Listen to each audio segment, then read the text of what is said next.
New York State Assemblyman and Democratic nominee for New York Mayor, Zohran Mamdani. And I so much appreciate your time, Assemblyman. And President Trump has just spoken out on Eric Adams getting out of the New York mayor race. And he told Reuters, called him on the phone and said, "I think that gives Andrew Cuomo a much better chance. I do welcome it." How wide is your lead, as you see it, over Cuomo now that Adams is out? I think the race is fundamentally the same as it was, in that New Yorkers are not as concerned as to who is on the ballot, but rather what's on the ballot. And they're tired of this record that they've seen over the last 4 years where Eric Adams has raised their rent, where he has slowed down their already extremely slow buses, where he has overlooked the very neighborhoods he promised to protect. And they know that Eric Adams' record is Andrew Cuomo's agenda, and they want to turn the page on that. And that's what our campaign actually presents. So Eric Adams, we know, met privately with Trump's Middle East envoy, Steve Witkoff, earlier this month, is our understanding.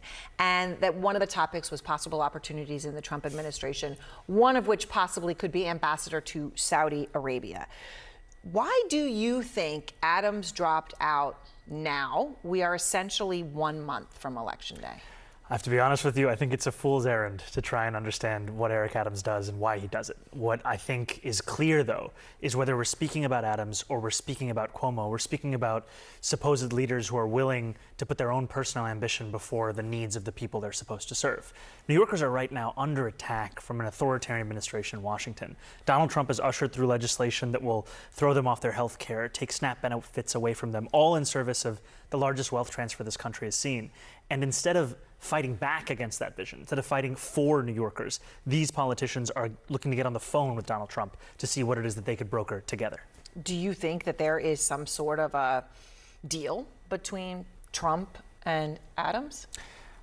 I can't speak to that. All I can tell you, though, is that Donald Trump is clearing the way for Andrew Cuomo because Donald Trump knows that Andrew Cuomo will clear the way for Trump's agenda. And New Yorkers are tired of that agenda.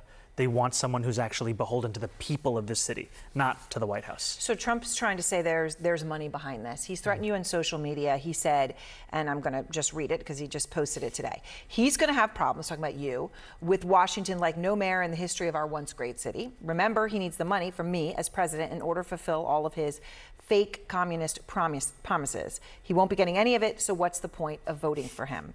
So the number this year from the federal government was $7.4 billion to New York City. Are you okay if New York City loses that? No, we will fight for every single dollar that the city currently receives from the federal government. And I look for examples across this country that showcase the best way to respond to Donald Trump's strengths is not collaboration, is his threats rather, it's responding with strength. And what we see in California is an attorney general of the state has estimated that for every dollar they spent on lawsuits against the federal government's threats to withhold funding, they won more than $30,000 in what would otherwise have been lost. And so we will take that same approach. You visited a synagogue last week over the Jewish New Year, over Rosh Hashanah, to bridge a divide with the Jewish community that you have had. And in that synagogue, as the New York Times notes, they were among the very first to call for a ceasefire right after the October 7th attacks. The rabbi in the service actually called Israel's war in Gaza genocide, which is something, of course, you have done as well. Many voters, though, who care deeply about this issue, who are Jewish, vehemently disagree. They see all this as deeply anti-Semitic. They see you that way. And Congressman Jerry Nadler, who supports you and is Jewish, says bluntly, obviously he ought to be trying to assure the Jewish community. The community is very divided, basically on 8 lines. Do you feel the need at this point to reassure the Jewish community in any more or different way than you have? I feel the need to earn the support of each and every New Yorker, and that includes Jewish New Yorkers who may have concerns about our campaign or our agenda, and to reassure them as to the focus of this campaign is to deliver for every New Yorker. And what I find, especially now in the high holy days, this is a time when Jewish New Yorkers, especially with Yom Kippur, will reflect, will atone, will do the hard work of looking inward. And I think that our politics, our city, could do very well, frankly, to emulate those lessons and actually to be able to reflect upon what has worked and not worked in this city. And I was really privileged to be at that Rosh Hashanah service. I had an older Jewish woman come up to me and give me a sticker that said, "Reject the smear campaign, join the schmear campaign." It was a sticker of a bagel and why she was supporting our campaign.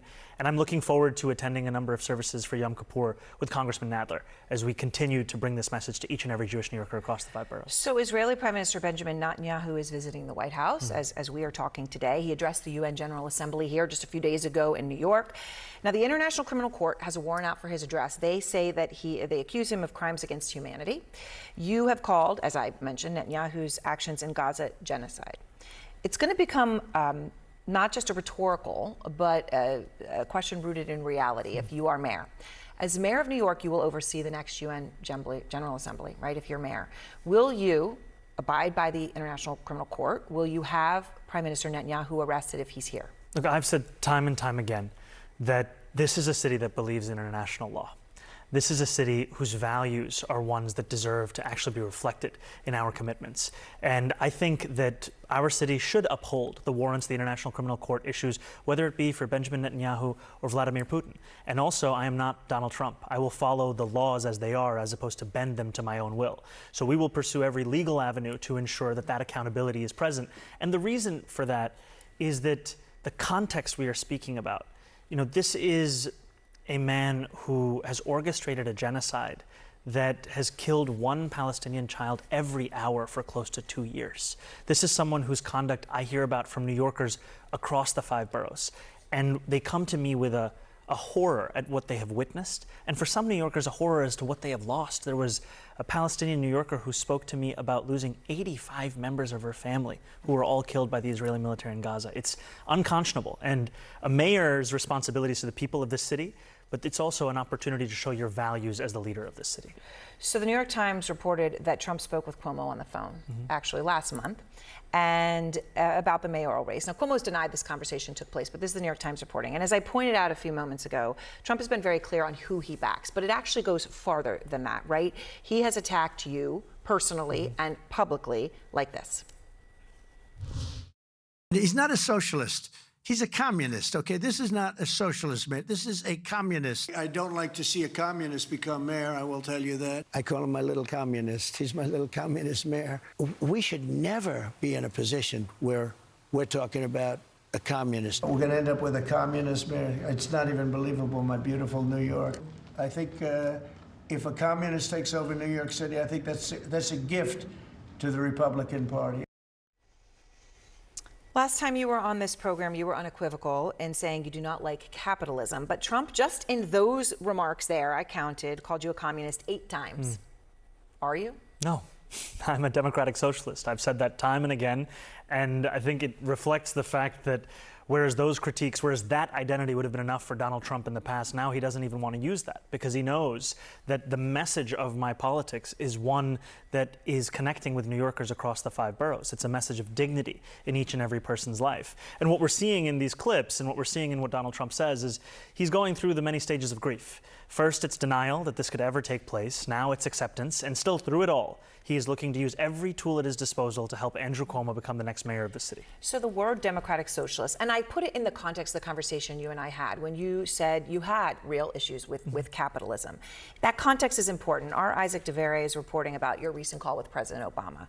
And he reports, Obama reminded the Democratic nominee for New York mayor how many would be watching to see if a democratic socialist could pull off running the nation's largest city, and how many critics would be waiting to pounce if it went wrong. What do you think about that? And do you expect that he will endorse you and will stand with you before Election Day? I can't make any predictions as to endorsements. I can say, however, that I've been proud to receive the endorsements I've received thus far from Governor Hochul, from Assembly Speaker Carl Hastie, Majority Leader Andrea Stewart-Cousins of the State Senate, who will be key in enacting our agenda and working together in Albany. And what I've found is that this vision of democratic socialism, it's one that often comes back to what Martin Luther King said decades ago. A vision of, call it democracy or call it democratic socialism, there must be a better distribution of wealth for all of God's children in this country. Here in New York City, wealthiest city in the wealthiest country in the history of the world, 1 in 4 are in poverty. 500,000 kids go to sleep hungry every night.